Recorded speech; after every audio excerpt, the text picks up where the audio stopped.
विश्वानि देव सवितर्दुरितानि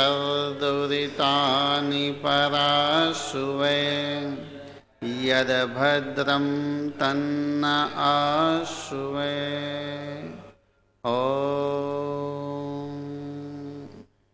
अस्तु।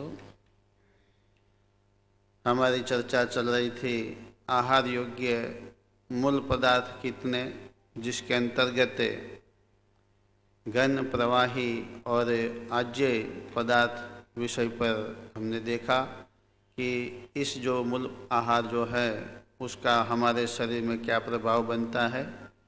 आज समतोल आहार विषय पर देखने का प्रयास करेंगे। समतोल आहार के अंतर्गत हमारे शरीर में कार्बोहाइड्रेट, प्रोटीन, चर्बी, विटामिन, मिनरल्स यानी कि खनिज तत्व, ग्लूकोज यानी कि शर्करा, इन सारे पदार्थों की रोजाना आवश्यकता रहती है। तो हमारे भोजन में, हमारे आहार में इन सारे पदार्थ उसकी मात्रा के हिसाब से अवश्य होने चाहिए। मगर प्रायः प्रत्येक परिवार में कुछ ही वस्तु रोजाना बनती है, हर विषय पर, हर चीज़ों पर ध्यान दिया जाता नहीं है। कई परिवारों में फल जो है वो महीने में एक बार खाया जाता है।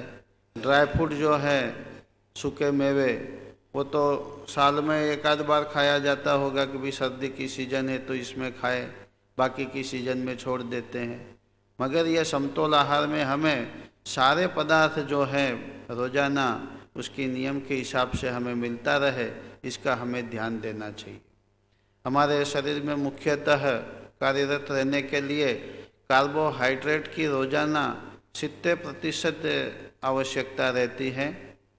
प्रोटीन जो है वो 10% चाहिए, चर्बी 5%, विटामिन 5%, मिनरल्स 5% और ग्लूकोज जो है वो 5% की आवश्यकता रहती है। इसके जो स्रोत है, कार्बोहाइड्रेट का जो मुख्य स्रोत जो है वो अन्न है। इसीलिए हम आहार में रोटी की मात्रा अधिक रखते हैं, अन्न की मात्रा अधिक लेते हैं, क्योंकि वो जब तक नहीं खाएंगे तब तक हमारी जो 70% ऊर्जा जिसमें से प्राप्त होती है वो हमें नहीं मिलेगी। जब तक अन्न नहीं खाते तब तक ऐसा नहीं लगता कि कोई बल आया। तो कार्बोहाइड्रेट हमारे शरीर में ऊर्जा के स्रोत में मुख्य रूप से चाहिए, जो हमें अन्नों में से मिलता है।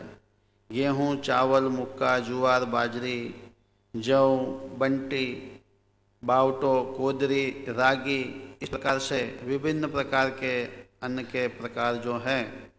मगर आजकल मुख्यतः है गेहूँ सब लोग अधिक खा रहे हैं, जबकि हमारा मूल आहार अन्न के प्रति देखा जाए तो जौ ये हमारे पूर्वजों का मुख्य अन्न रहा है, धान रहा है। जौ को हम अग्नि में आहुति भी देते हैं, क्योंकि उसको सात्विक भी माना गया है और वो सात्विक भी होता है। तो जौ हमारे शरीर में सुपाच्य होता है, हमें जौ पर ध्यान देना चाहिए। गेहूँ की जगह जौ खाना चाहिए। मगर ये गेहूँ पिछले कुछ ही सालों से हमारे बीच में आया है, बाकी हमारे जो पूर्वज जो थे वो सारा गेहूँ की रोटी खाते थे, गेहूँ की नहीं। तो ये गेहूँ नवीन अन्य प्रकार से भी कहे तो भी कोई गलत नहीं है, क्योंकि इसका परंपरा ये हमारी पहले से नहीं चली है, बीच में से ये रीत बात गेहूँ खाने की चली। उसमें भी गेहूँ में से मैदा बनाते हैं। मैदा की परिभाषा क्या है? तो मैदे में जो अन्न का जो छिलका जो है वो निकाल देते हैं और अंदर का जो हिस्सा होता है उसको महीन पीस करके फिर उसमें से जो चीज़ें बनती हैं और उससे जो खाते हैं तो वो सारा मैदा है। और मैदा हर किसी चीज़ का जिसका छिलका निकल गया उसको क्या कहेंगे? मैदा कहेंगे। जैसे आप चने खाते हो मगर चने का छिलके के साथ नहीं खाते तो समझ लो आप मैदा ही खा रहे हैं। मूंग तो खाते हैं मगर मोगर दाल खाते यानी कि उसका छिलका निकाल देते हैं तो वो भी क्या हो गया? मैदा ही हो गया। जिसका छिलका निकल गया समझ लो वो मैदा है। और छिलका के साथ यदि वो चीज़ खाते हैं तो वो हमारे पचन में भी सहायक रहता है और उसके पूरे गुण तत्व जो है हमें प्राप्त होते रहते हैं। तो ऐसे समझ लो मूंग आप सभी लोग खाते होंगे, मगर छिलका बगैर की मूंग की दाल लाते होंगे, मगर छिलके सहित की दाल हमें खानी चाहिए जिससे हमें पूरा प्रोटीन मिले। 10% हमें प्रोटीन की आवश्यकता होती है, वो कठोल में से हमें मिलता है। कठोल को द्विदल कहते हैं, जिसको तोड़ने पर बीच में से 2 सहज रूप से हिस्सा हो जावे, ऐसे सारे द्विदल अन्न को कठोल कहते हैं, जो प्रोटीन का स्रोत इसमें सर्वाधिक रहता है। ऐसे जो कठोल जो है उसमें मूंग, मठ, चना, तुअर, वाल, वटाणा, मसूर, राजमा, सोयाबीन, उड़द और चोला, इस प्रकार से विभिन्न प्रकार के जो कठोल हैं उसमें से श्रेष्ठ कठोल जो है वो मूंग को माना गया है। बीमार व्यक्ति को भी हम मूंग खिला सकते हैं। जिसको वायु होता हो उसको तुवेर की दाल नहीं खानी चाहिए, मगर वो मूंग की दाल खाएगा तो उसको वायु इतना होगा नहीं और उसके शरीर को प्रोटीन भी मिलता रहेगा। तो इस प्रकार जहाँ पर भी वैद्यराज कहते हैं कि आपको कठोल नहीं खाना है क्योंकि उसमें से यूरिक एसिड आपका बनता रहता है, ऐसे व्यक्ति भी अपने शरीर में प्रोटीन की पूर्ति के लिए मूंग दाल तो खा ही सकता है। इसी प्रकार 5% हमारे शरीर में चर्बी की आवश्यकता होती है और ये चर्बी स्निग्ध पदार्थ है, यानी कि घी और तेल में से हमें प्राप्त होता है। तो चर्बी में 2 प्रकार है, संतृप्त चर्बी और असंतृप्त चर्बी, सैचुरेटेड फैट और अनसैचुरेटेड फैट, वानस्पतिक चर्बी और प्राणिज चर्बी। इस प्रकार से 2 अलग अलग प्रकार चर्बी के स्रोत रहते हैं। इसमें से जो वानस्पतिक चर्बी जो है, जो प्राकृतिक रूप से परमात्मा जो तेलीबिया उगाते हैं उसमें से निकाला जाता है, ये प्राकृतिक जो वानस्पतिक चर्बी है वो हमारे शरीर में सहज रूप से वो पथ्य रहती है। और प्राणिज चर्बी जो है, जो घी है, मलाई, मक्खन इत्यादि हम अधिक मात्रा में नहीं खा सकते। जितना तेल खा सकते हैं उतना घी नहीं खा सकते और इतना घी हजम भी नहीं कर सकते। इसीलिए हमारे आहार में हम जो भी सब्जी में छोंक आदि जो लगाते हैं तो वो तेल का ही प्रयोग करते हैं, घी का प्रयोग नहीं करते। घी का तो खाली अमुक जो मात्रा में ही हम पचन हो सकता है, तो अधिक मात्रा में घी को नहीं खा सकते क्योंकि वो हजम नहीं होता। और ये जो प्राणिज जो चर्बी जो है घी और मलाई मक्खन के रूप में, यदि उसका अधिक मात्रा में सेवन करने से हमारे शरीर में कोलेस्ट्रॉल बनने का भी भय बना रहता है। तो इस प्रकार जो 2 अलग अलग प्रकार के जो चर्बी के स्रोत है उसमें हमें हमारे शरीर के तासीर के अनुसार वानस्पतिक चर्बी की ओर से हमें चर्बी प्राप्त करनी चाहिए। वैसे तेल शब्द जो है वो तिल्ली पर से तेल शब्द बना है, तल में से तेल निकाला जाता था और नाम बना उसका तेल। मगर आजकल जनसंख्या बहुत बढ़ चुकी और सबको तेल की आवश्यकता है, तो जितने भी तेलीबिया है उसमें से तेल निकाला जा रहा है। और तेल में भी वस्तु में से पूर्ण मात्रा में तेल निकल जाए, इसके लिए उसमें जो केमिकल प्रोसेस और रिफाइंड जो किया जाता है, जिसके कारण उसमें से सारा तेल बाहर आ जावे। मगर ये सारी जो रिफाइंड की प्रक्रिया जो आजकल चल पड़ी है अधिक तेल निकालने हेतु, जिसके कारण तेल में जो सत्व होना चाहिए वो समाप्त हो जाता है। इतनी अधिक टेम्परेचर पर उसको उबाला जाता है कि उसकी शुद्धिकरण की प्रक्रिया में, रिफाइंड की प्रक्रिया में, कि उसमें सारे जो घटक होते हैं हमारे शरीर के उपयोगी वो नष्ट हो जाता है। तो तेलों में भी आप बाज़ार में से तेल खरीदते हैं तो उसमें आपको ध्यान रखना चाहिए कि रिफाइंड ऑयल न खाने की जगह पर आपको फिल्टर तेल लेना चाहिए। कौन सा? फिल्टर। जो प्राकृतिक रूप से छन्ने से छाना जाता है उसमें कोई इतना टेम्परेचर आदि नहीं दिया जाता। और ये फिल्टर तेल जो है वो आपकी घर के रसोई में 1-2 बार 3 बार भी उसको अलग अलग वस्तु में प्रयोग करके भी आप खा सकते हैं। जबकि रिफाइंड तेल तो पहले से ही उबला हुआ तेल है, तो उसको तो एक ही बार में समाप्त कर देना पड़ेगा, और फिर भी उसमें जो केमिकल के जो अंश हैं वो तो शरीर में जाएंगे ही जाएंगे। तो फिल्टर तेल पर हमें ध्यान देना चाहिए और आहार में उसी को ही सम्मिलित करना चाहिए। इसी प्रकार हमारे शरीर में 5% विटामिन की भी आवश्यकता रहती है, जिसके मूल स्रोत है दूध, सब्जी, भाजी, सूखे मेवे और फल में से हमें विटामिन प्राप्त होता है। और ये विटामिन कितने प्रकार के हैं? अलग अलग 7 प्रकार के विटामिन है, A, B, C, D, E और B6 और B12, इतने प्रकार के जो विटामिन्स जो हैं जिसकी आवश्यकता हमें रहती है। कुछ विटामिन्स जो है वो 2 प्रकार की वस्तुओं को मिला करके हमारे शरीर में बनता है। जैसे हम खिचड़ी खाते हैं तो जिसमें अन्न और प्रोटीन का मिलन रहता है, जिसको चबाने से एक विशेष विटामिन उत्पन्न होता है जो हमारे शरीर में ये जो B6, B12 इत्यादि की पूर्ति करता रहता है।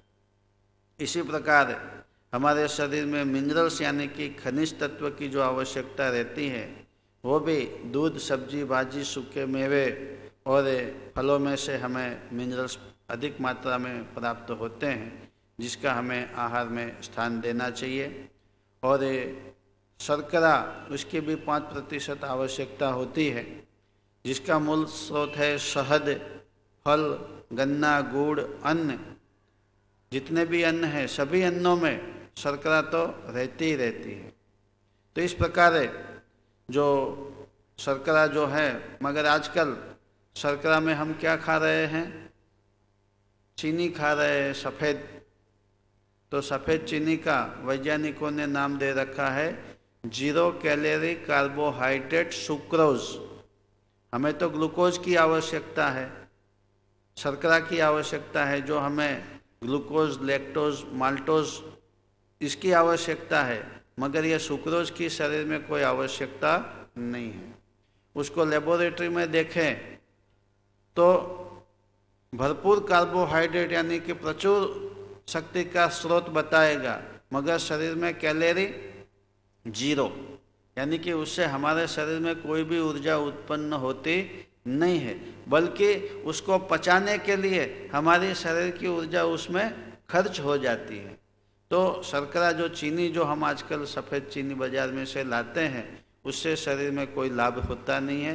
वो बड़ी आंतों में जाकर के उसका जहाँ पर भी पाचन होता है तो वहाँ पर एसिड पैदा होता है और हमारे शरीर को हानि पहुँचाने का प्रयास वो करती है। तो जो चीनी आजकल बाज़ार में मिलती है उसको हमें बंद करके उसके स्थान पे गुड़ का प्रयोग करना चाहिए, और गुड़ में भी जो देसी गुड़ आता है उसका प्रयोग करना चाहिए, और हमें शरीर का स्वास्थ्य लाभ लेना चाहिए। इस प्रकार हमारे आहार में इन सारे पदार्थों का हमें सेवन करना चाहिए, तभी हमें समतोल आहार की प्राप्ति होती रहेगी। इसी प्रकार भोजन के जो रस हैं, अलग अलग 6 रस, खट्टा, खारा, तीखा, मीठा, तूरा और कड़ुआ, ये सभी के सभी प्रकार के रस हमारे शरीर में रोजाना हमें प्राप्त होवे ऐसा ध्यान रखना चाहिए।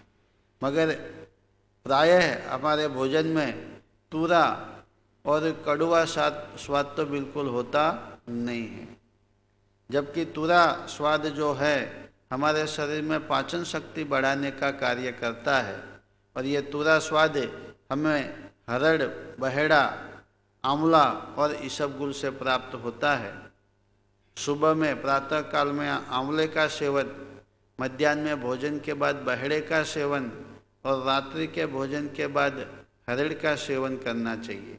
और ये तीनों का भाग में मिश्रण जिसको कहते हैं त्रिफला, हरड़, बहेड़ और आंवला, ये इनका समभाग जिसको कहते हैं त्रिफला, तो उसका भी सेवन करना चाहिए। तो इस प्रकार तुरे स्वाद को भी जीवन में अपने आहार में स्थान देना चाहिए। और कड़वा स्वाद, कड़वा तो बिल्कुल हम लेते ही नहीं हैं। जो जिसमें रोग प्रतिकारक शक्ति होती है, जो करेला, मेथी, नीम, काली जीरी, अरडूसा, करियाता, इसको भी सीमित मात्रा में हमें रोजाना लेना चाहिए।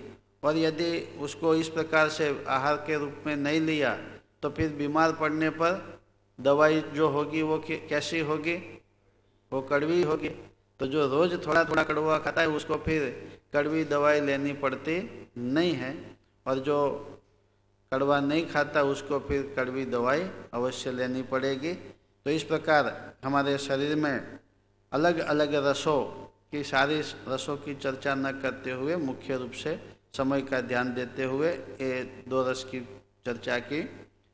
हमारा भारत भूमि एक ही ऐसा पूरे भूमंडल में है कि ये 6 प्रकार के रस का उत्पादन परमात्मा ने इस भूमि में बना के रखा है, जबकि विदेशों में ये सारे रस जिसमें से प्राप्त होता है, ऐसे फल, वनस्पति, औषधि, अन्न इत्यादि जो है वो अन्य किसी भूमि में नहीं होते।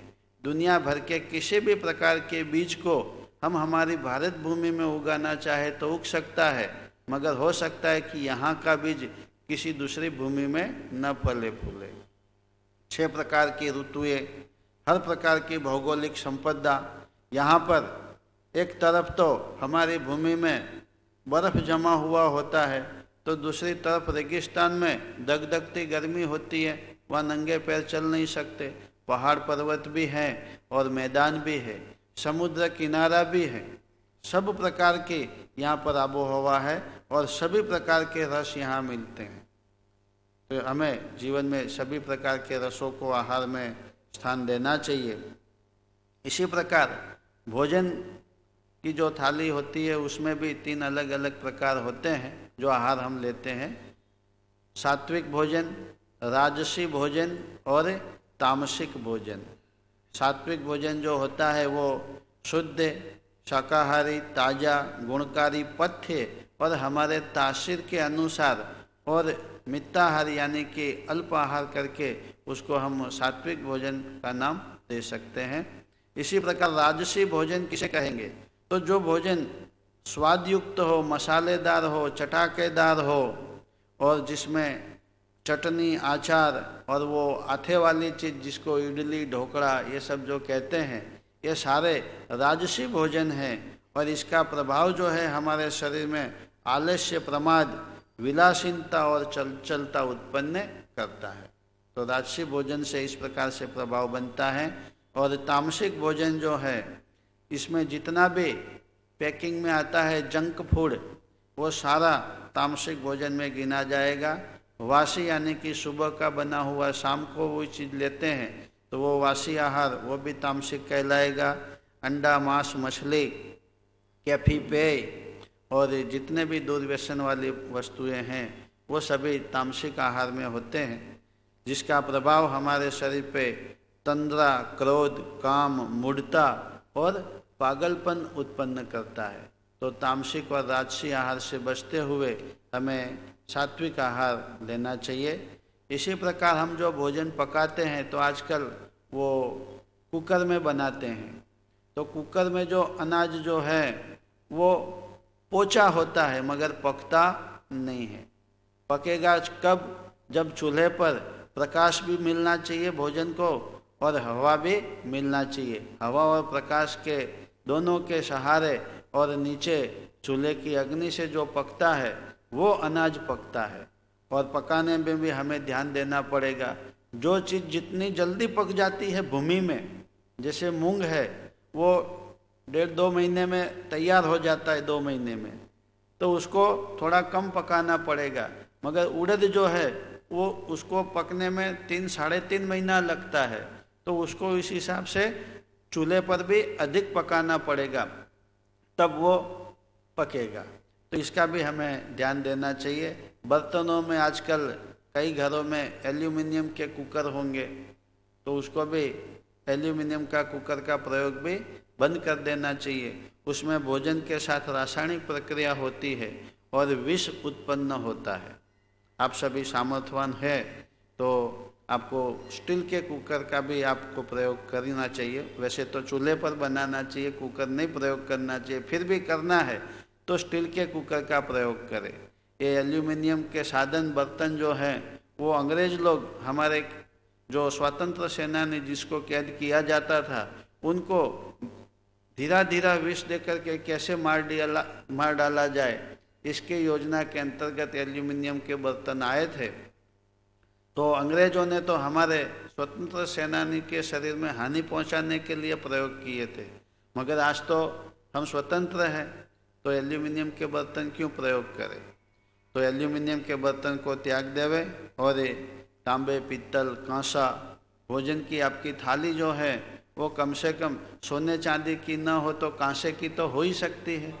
तो कांसे के बर्तन में भोजन करें, वो आपके लिए स्वास्थ्यप्रद बना रहेगा। इसी प्रकार भोजन पकाने में जो आप छौंक लगाते हैं, तेल में जो वघार करते हैं, उसमें मसाले डाल देते हैं, तो वो उबले हुए तेल में जब मसाले डालते हैं तो उसका स्वाद, सुगंध और गुण जो है वो तुरंत ही नष्ट हो जाता है। मसाले को बाद में डालना चाहिए, मगर आप वघार में जब डाल देते हैं तो एक ही बार में सारी खुशबू बाहर आ जाती है। उसके साथ इतनी प्रचंड गर्मी में उसके सारे गुण भी नष्ट हो जाते हैं। तो छौंक के समय मसाले का प्रयोग न करें तो आपको उसका मसाले का गुण, स्वाद और सुगंध भोजन में ये सारी चीज़ें बनी रहेगी। तो इसका भी आपको ध्यान रखना है। और हमारे शरीर के अंत में 5 मिनट और ले लेते हैं। जो कफ, पित्त और वात हमारी जो तासीर होती हैं, कफ प्रधान व्यक्ति को भैंस का दूध, छाछ, मीठा, ठंडा, सूखा मेवा, सींग और आइसक्रीम न खा करके उसको कफ वाली व्यक्ति को शहद, अदरक, हल्दी, तुलसी, अरडूसी, गर्म पानी और ताज़ा खुराक लेना चाहिए। इसी प्रकार पित्त प्रधान व्यक्ति को खट्टा, खारा, वासी, तीखा, गर्म और मसाले युक्त वस्तु न खा करके पित्त प्रधान व्यक्ति को दूध, सौंफ, जेठी मध, मरी जिसको काली मिर्च कहती है, उसको सेवन करना चाहिए। वायु वाली व्यक्ति को जो पथ्य, जो निषेध जो है वो भैंस का दूध, आथा वाला, बटाटा, कठोल, मूंग को छोड़ करके सारे कठोल, सींग और पचने में जो भारी पदार्थ होते हैं वो उसको सेवन न करके वायु वाली व्यक्ति को घी, सूंठ, गंठोड़ा, अदरक, लहसुन, हरड़े और ताज़ा आहार, गर्म पानी, इसका सेवन इसको करते रहना चाहिए। भोजन कितना करना चाहिए, तो जितना हमें हजम हो उतना ही भोजन करना चाहिए। मगर आजकल सबके मन में ऐसी मान्यता बैठी है कि हम खाएंगे तो जिएंगे और जितना अधिक खाएंगे उतना अधिक बल उत्पन्न हो जाएगा।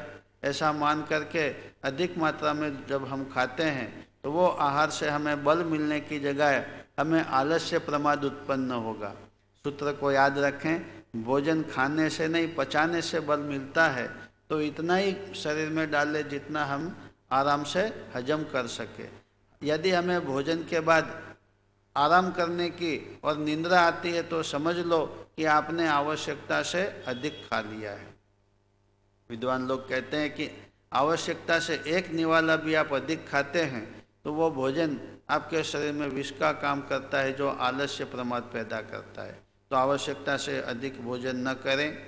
कौन सा भोजन करें, तो आपसे सवाल पूछते हैं कि पानी खुले तालाब का पीना चाहिए या नल में आता है वो पीना चाहिए?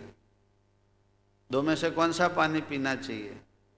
तो जो नल में आता है, शुद्ध है, वो पीना चाहिए। और नल का पानी भी जो है वो छान के पीना चाहिए या ऐसे ही पी लेना चाहिए? छान के पीना चाहिए। तो यहाँ भी आयुर्वेद कहता है कि भोजन भी जो है आपको छान करके भोजन करना चाहिए। अब भोजन को कैसे छानेंगे, तो परमात्मा ने 5 प्रकार के छन्ने दिए हैं। कितने? 5 प्रकार के छन्ने दिए हैं, उसमें से हमको भोजन को छानना है। और वो छन्नियाँ कौन कौन सी हैं? तो एक तो परमात्मा ने हमें आँख दे रखी है, तो हम जब भी कोई भी वस्तु को देखेंगे तो हमारी बुद्धि आँख को देखने से पता चलता है कि ये मेरे लायक है या नहीं है। यदि हमारे लायक नहीं है तो उसको हम छुएंगे भी नहीं। तो एक तो छन्नी ये हो गई। दूसरी है हमारे हाथ, हम मुंह में डालने से पहले हाथ से स्पर्श करते हैं तो वो ठंडा है या गर्म उसका हमें पता लग जाता है। और हाथ से हमें वो कच्चा है या पक्का, नरम है या कठिन, ये सब हाथ से छूने से पता चलता है।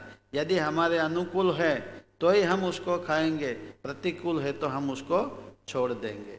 इसी प्रकार तीसरी छन्नी है नाक, जिससे हमें गंध दुर्गंध का पता चलता है। तो जैसे ही हम ये दो तरीके से वस्तु पास हो गई तो हाथ से पकड़ के जब हम मुंह के पास ले आएंगे तो परमात्मा ने नाक रूपी छन्नी दे रखी है, तो जैसे ही उसमें सुगंध आएगी या दुर्गंध तो उससे पता चल जाएगा कि ये चीज़ वासी है या ताजी है। यदि वासी लगे तो यहीं से हमारा हाथ वापस चला जाता है। तो ऐसी चीज़ों को भी हम त्याग देंगे जो वासी लगे। इसी प्रकार जीह्वा, ये सभी रूप से वस्तु पास हो गई तो जिभ पर चली गई, तो जिभ पर किसी चीज़ में खुशबू डाल दी जाती है तो पता नहीं लगता कि वासी है कैसी है, मगर जीह्वा पर रखेंगे तो पता चल जाएगा कि ये तो बराबर नहीं है, तो उसको भी हमारा शरीर स्वीकारने को तैयार नहीं होता। फिर भी इन सारे आज मिलावटखोरों ने मिलावट कर रखी है, तो यदि इन सारे में हम फेल हो गए और भोजन को हमने कर लिया तो परमात्मा ने हमारा शरीर ऐसा बनाया है कि यदि विषैली चीज़ हमारे शरीर में जाती है तो वमन हो जाता है या फिर जाड़ा हो जाता है, जिसको जाड़ा उल्टी कहते हैं। तो इसमें हमारे शरीर जो है वो विष को दूर करने का प्रयास करता है। तो इसी प्रकार हमें ऋतभुग, ऋतु अनुसार हितभुग हमारे लिए कल्याणकारी और मितभुग यानी कि आवश्यकता से थोड़ा कम खाएंगे तो बल प्राप्त होता रहेगा। इस प्रकार से हमें आहार का ग्रहण करना चाहिए। इसी विषय को आज हम यहाँ पर पूरा करते हैं। आशा करते हैं कि आहार विषय में जो भी चला उसको आप ध्यान रखते हुए आहार में कुछ परिवर्तन करके सात्विक आहार से बल प्राप्त करके ईश्वर के शुभ कार्यों में आप करते रहेंगे। इसी भावना के साथ शांति पाठ करते हैं।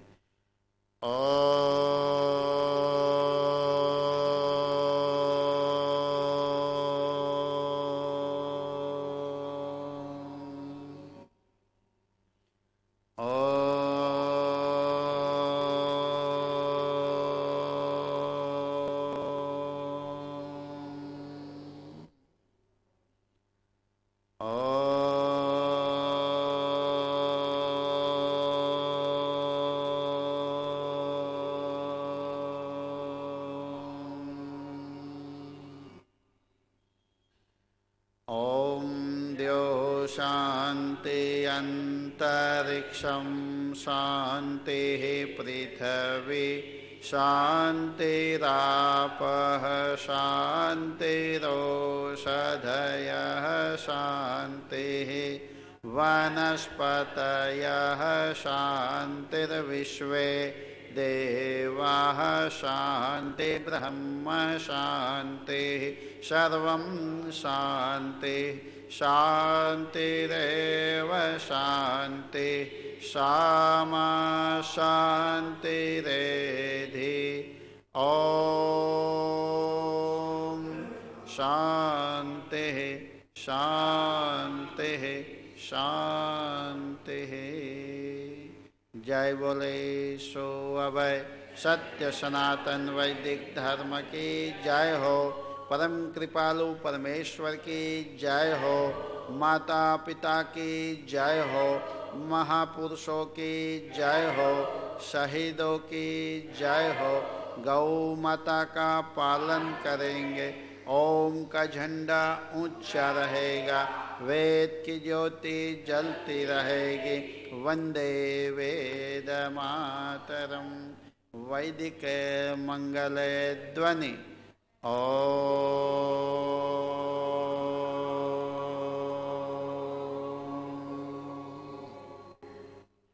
सर्वेभ्यो नमः। सभी को नमस्ते जी।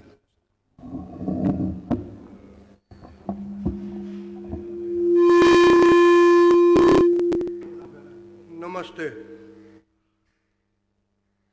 पंडित जी ने लगभग 1 महीने तक प्रवचन किया। इन्होंने हमको बहुत ज्ञान दिया है। इस ज्ञान का हम पालन करेंगे और फिर कभी भी पंडित जी को हमको बुलाएंगे तो आएंगे, ऐसी हमारी विनती है।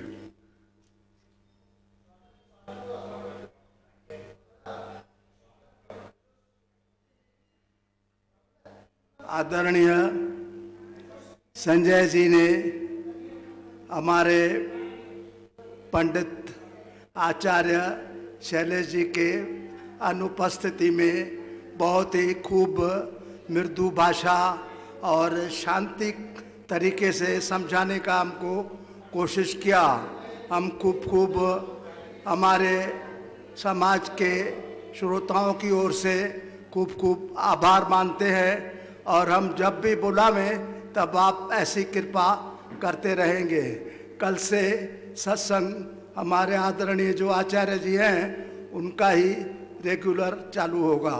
अभी हम संजय जी का स्वागत करेंगे और हमारे श्यामलाल जी जो मंत्री हैं समाज के, वो दक्षिणा देके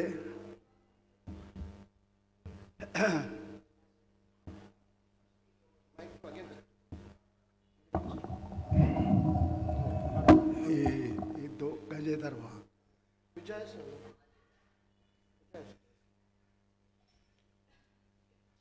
आदरणीय अजित की ओर से धोती से स्वागत किया जाता है और शैलेश जी भी, कमलेश जी,